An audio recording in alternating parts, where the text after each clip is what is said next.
Si vous me connaissez, vous savez que j'aime beaucoup Galvatron. L'idée d'un méchant surpuissant créé à partir des restes du précédent chef, lié à un dieu destructeur, c'est mignon. Mais ce qui me plaît surtout, c'est le fait que malgré ses capacités hors du commun, Galvatron a un énorme défaut. Il est mentalement instable, ce qui peut facilement faire pencher la balance pour les Autobots.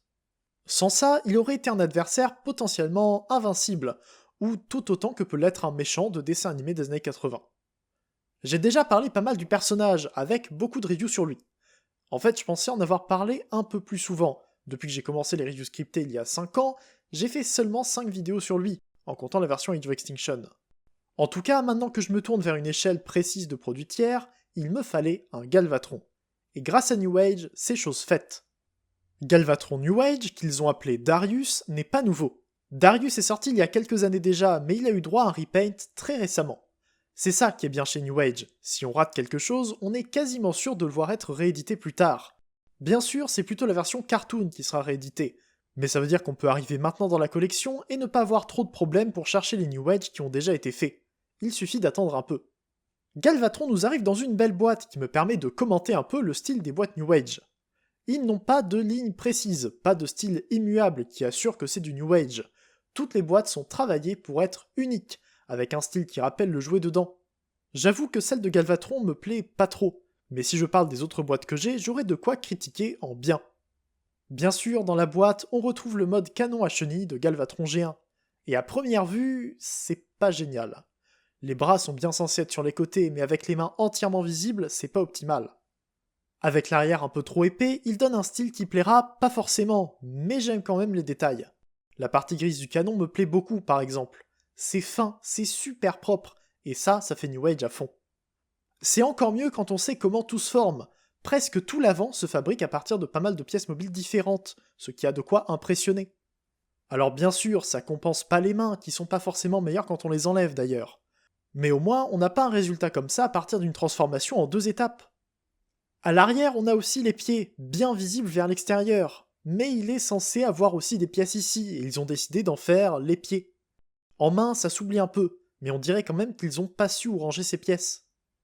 Parlant de pièces, Galvatron vient avec quelques accessoires. En plus du canon en 2 parties sur le véhicule, il a 2 paires de mains, une matrice avec une petite chaîne pour le mode robot, un pistolet exclusif pour cette version, et 2 visages.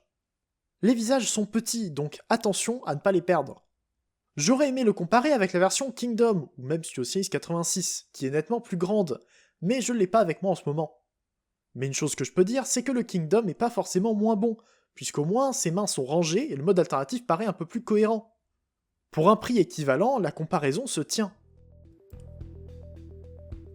La transformation de Galvatron me plaît beaucoup. Elle est pleine de retournements un peu partout, ce qui peut être parfois un peu difficile à suivre. Encore une fois, c'est du New Age, donc c'est peut-être long, mais c'est bien pensé. Je n'ai présenté qu'Arcy pour le moment, ce qui est d'ailleurs un peu ironique, mais je vous assure qu'ils savent faire des figurines transformables chez New Age. Pour parler un peu de Galvatron, le torse se retourne plusieurs fois pour pouvoir passer le support arrière dans le dos.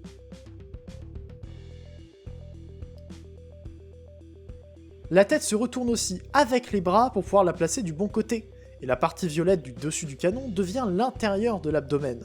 Je trouve ça génial, c'est une utilisation de pièces qu'on voit pas souvent. J'aime aussi la compression des pièces grises pour tenir le support et former un dos très propre.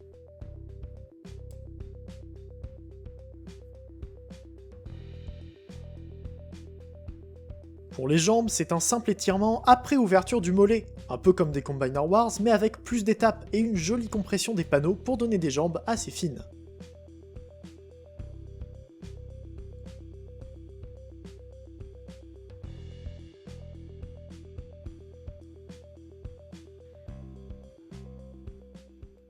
Et cette transformation donne un Galvatron magnifique. J'ai ajouté un logo Decepticon en contour blanc, quelque chose que j'aime bien utiliser. D'habitude, son logo est violet sur un torse violet, ce que je trouve pas super visible, donc j'ai décidé de changer un peu. Bref, on n'est pas là pour parler d'un sticker, d'ailleurs trouvable sur transformers.eu si jamais.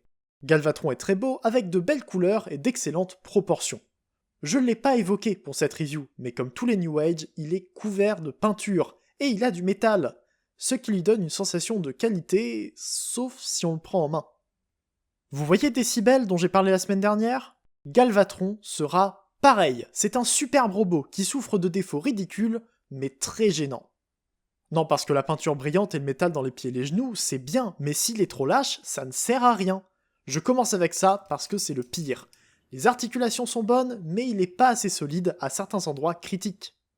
Rien qu'aux épaules, il suffit de les remonter pour que les pièces qui les tiennent se détachent des flancs. De plus en plus proche de Decibel, en fait. Bien sûr, rien ne se détachera plus que ça, mais ça reste un énorme défaut. On peut pas le bouger sans que les épaules entières décident de se barrer. Certains critiquent aussi les coudes, mais je pense qu'ils n'ont pas tiré la glissière assez loin. Il faut rentrer le coude jusqu'au clic pour qu'il puisse tenir son canon correctement. Ensuite, on a les jambes. Pas d'ab crunch à cause de la transformation, mais pourquoi pas? C'est pas trop gênant, les articulations sont quand même plutôt bonnes. Mais les ball joints des hanches sont un peu lâches, et les rotations des cuisses n'ont quasiment pas de friction. C'est vraiment frustrant, mais au moins il tient bien les poses pour le moment. Et tant que j'y suis, je montre les genoux, qui ont deux axes, dont un qui prend la rotule, et la pièce violette peut bouger selon qu'on l'utilise comme genouillère ou comme armure sur la cuisse. Je crois que les deux sont utilisés dans l'animation du personnage, donc c'est génial d'avoir le choix. En plus, l'avant du pied est aussi articulé pour rendre ses poses plus naturelles. Donc, c'est comme pour Decibel. New Age fait des figurines de qualité. Maintenant que j'en ai plus d'une dizaine, en comptant un Devastator complet, je vois bien qu'ils sont toujours bien faits. La peinture est excellente et les articulations sont solides. Alors, pourquoi Galvatron a autant de problèmes? En plus, c'est pas un défaut de première production, contrairement à Decibel la semaine dernière. Ils auraient pu le corriger pour justifier de vendre cette version à ceux qui avaient déjà la première édition, mais c'est même pas le cas. Bref, ça empêche pas qu'il soit beau quand même. Avec ses mains alternatives, c'est mieux, mais Blaster et Optimus m'ont habitué à avoir des inclinaisons au poignet sur les mains ouvertes. La matrice est un peu grande, mais pas mal, surtout avec la chaîne incluse. Et les visages... Oui, les visages sont beaux, je suis content de pouvoir donner à Galvatron une expression différente. Mais c'est pas évident à échanger. Il faut tirer en dessous pour pouvoir l'enlever de la tête, ce qui n'est pas vraiment pratique à cette échelle. En plus, le visage souriant ne tient pas. C'est clair qu'il est facile à enlever puisqu'il tombe littéralement tout seul. Je peux quand même prendre des photos, mais je le laisserai pas dessus, de peur qu'il tombe et que je le perde trop facilement. Encore une fois, c'est un défaut qui n'aurait pas dû être là. Galvatron est un personnage que j'adore. Son design me plaît et le New Age lui rend hommage si bien. Mais comme le personnage qu'elle représente, cette figurine a un énorme défaut qui l'empêche d'être parfaite.